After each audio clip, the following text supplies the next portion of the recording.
Right, with this video we're going to learn about formulas. Now, when you come to calculations in Excel, there are two real fundamental paths you can take. You can either do a formula, which is just simply something like 10 plus 10, or you could actually use a function. And a function is slightly different because a function generally works on a range of cells. For example, the function of sum would be able to sum a range of cells. So you would say select all these particular cells and give me the answer. Now, functions are a lot more in depth. The reason I say that is because there's approximately 550 functions to choose from as a default before you start customizing Excel even further. But what we're going to focus on is just purely formulas, because we need to understand the basics of how to add, subtract, divide, etc. before we can move on. So what are we going to learn? Well, fundamentally on this video we're going to learn about just adding fields together, and then learn something about the difference between what is known as a formula versus a calculation. So to start off with, how do we add cells together? Well, let's go to A1 and let's just type in 10 in the first cell, and let's do 10 again in the next cell. So by pressing return you've added these two cells, and to add together you always must invoke the equal symbol. Now, you may be compelled at this point to do 10 plus 10. Well, that will work. If you press enter, you will get the answer 20 on the screen, but it's not dynamic. It's a static formula, meaning if I change this value, 20 plus 10 is 30, it doesn't actually change the calculation. The reason being is pure and simply because it is hard-coded. You've actually said 10 plus 10. So I'm going to delete that particular value I've done. What you should have done is added the cells together. So what we should have done is done equals and then either typed in the cell reference or clicked with the mouse. They're the two most common ways of doing it. So I'm going to say A1 by typing, and then I'm going to press the plus key, but then to finish off I'm going to use the mouse on A2. So you're now saying A1 plus A2. Notice that the cells are in different colours. The reason is just so on the spreadsheet you can see clearly what you've got highlighted for each part of your formula. Well, if you press enter, there we go. We should now see we've got 30 on the screen. So go ahead and change A1 to A2 to whatever values you want, and you should see it immediately updates itself. So there we go, we've now got a formula which is dynamic. It will update depending on these particular cells that we've keyed into. However, at this point I need to actually stress that we are dealing with formulas and not calculations. Now what I'd like you to do is, as daft as it sounds, is I would like you to start up the typical thing you have on Windows, which is the calculator. So this is generally Start, Programs, and it will be in Accessories somewhere, so you won't be able to see mine clearly on screen, but I'm just going to jump to Accessories and choose the calculator. So make sure you've got it on the screen like this, because I'm going to just ask you to do a simple bit of arithmetic here. I want you to do 5 plus 5 times, which is the star symbol, times 10. Now, before you press enter or the equal symbol to complete this particular calculation, just do a quick bit of maths. 5 plus 5 times 10, what will be the answer? Well, the answer is 100, because 5 plus 5 is 10, 10 times 10 is 100. However, what I'd like you to do is now just jump into your spreadsheet, any cell will do equals, and just do exactly the same thing. 5 plus 5 times 10. Now when you press enter, watch what happens. It's not 100. What's going on? It is saying 55.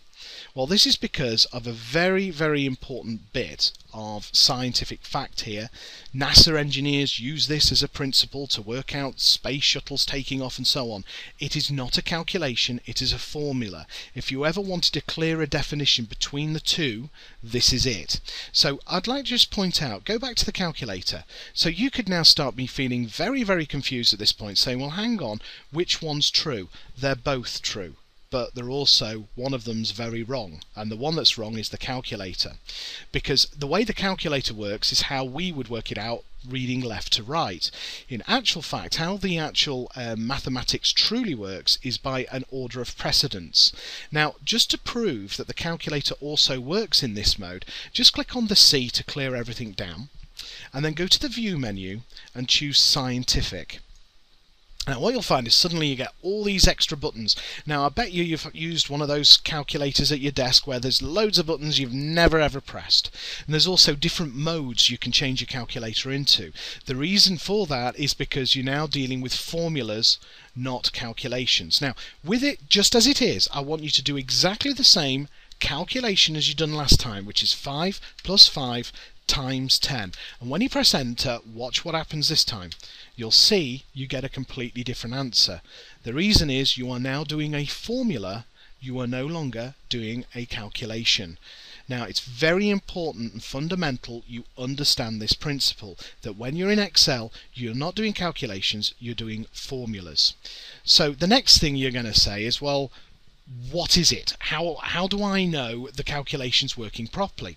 Well, there's a good way of remembering which I was taught at school. You may have heard of something similar, and I'll just bring up a small diagram to explain it. So here we have it. This is the order of precedence. Now a way of remembering it is the term BODMAS. Brackets of division, multiplication, adding, subtracting. Let's just break this down. Okay, so what happens is with a formula it doesn't read left to right. What it does instead is it actually looks at the information in regards to these priorities. So first of all, are there any brackets in the formula? Well, no, there isn't. If we take that 5 plus 5 times 10. So with the formula on screen, as you can see, we've got 5 plus 5 times 10. Well, what have we got? Well, are there any brackets in the formula? No. Are there any powers of, i.e. 2 to the power 10? No. Is there any division going on? No. Is there any multiplication? Yes, there is. So what are we multiplying? Well, in this case, it's the 5 times 10, which gives us 50. So is that the end of the multiplication? Yes, it is. So let's move on. Is there any adding occurring? Well, yes, there is. What are we adding? Well, we've already got our 50 and we're adding 5 to it, which then gives us our total of 55. So just think for a moment, how would we make that answer equal 100? And I'll give you a second to think before I give you the answer. So there you have it on screen. We would place the brackets around it first of all. So we've got the 5 plus 5 in brackets, then times the 10. So let's go through it again. BODMAS, are there any brackets or parentheses in this formula? Yes, there are. We have the 5 plus 5 to start with. So that will give us 10.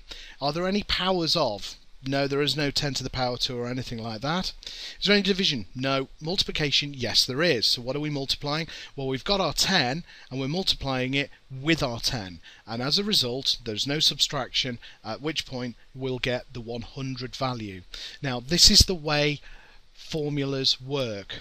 So bear that in mind when you're using your spreadsheets. It's something you're going to have to get used to doing, is the fact that you want to work something out first before carrying on with a formula. You must put it in brackets. So most spreadsheets you will come across will have brackets somewhere in the formula, just purely to say I want to work that bit out first before moving on to the other area. Now if this is new to you, I expect this is going to take a little bit of time to sink in. I'm not trying to be patronizing, it's just that you're so used to doing your calculations left to right the same way as we read. To do proper formulas and to win at Excel, you must fully understand the order of precedence. Anyway, I'll get off my high horse now and we'll get back to the actual Excel demonstration. So here we are back in the spreadsheet and there's our 55. So what I'd like you to do is go ahead and edit it. So just simply double click on the cell, which will take you into edit mode, or again go to the formula bar at the top and this time put brackets, so that's shift 9, and at the end of the final plus 5 part do shift 0 and then press return again or enter, and you should now see you get 100. So it's vital that you understand how that formula works. So finally, now we understand the BODMAS aspect, how do we do other forms of formula on here? Well, it's pretty straightforward. I've got my 100 figure, I've got my figure over there.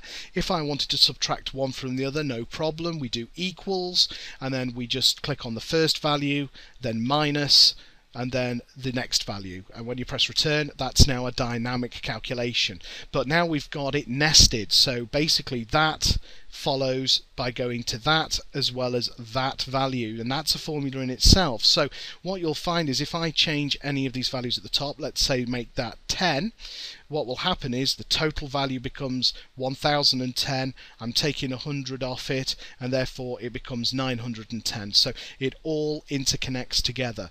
So that's the basics of formulas. And really you need to practice with this if you're not familiar with it to get better. So the simple symbols to understand about formulas are: we have the plus symbol to add, obviously, we have the minus symbol to subtract, the star symbol is to multiply, and then the division symbol, the forward slash,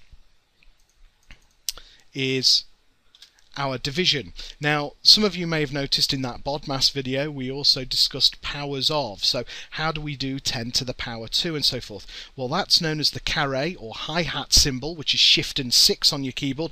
I'm using a UK keyboard here, so it may be slightly different on your international keyboards. However, the Shift 6 or carré symbol will do it. So a quick example is if I do equals 10 hi-hat 2, that will do 10 to the power 2, which is 10 times 10. So if I change that to 10 to the power 3, that will be 10 times 10 times 10, and so on and so on and so on. So they are your core symbols to use. So basically plus, minus, star, forward slash, and hi-hat.